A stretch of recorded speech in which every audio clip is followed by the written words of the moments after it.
小时候生长在长江边，感受了梅雨季。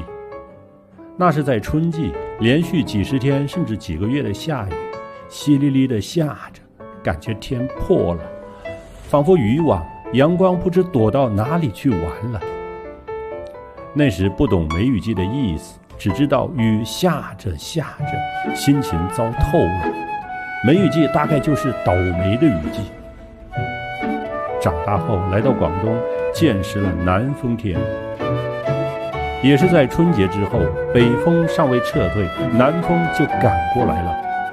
从海洋飘过来的南风，暖和暖和的，黏糊黏糊的。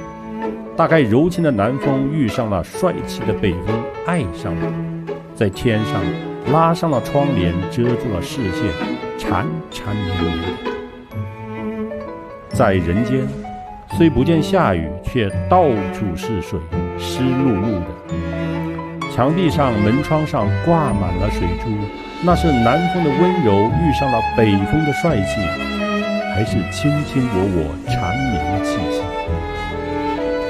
北风也好，南风也好，梅雨季也好，南风天也好，这就是交融，就是生机，就是四季。我们需要阳光，也需要雨水，这就是大自然。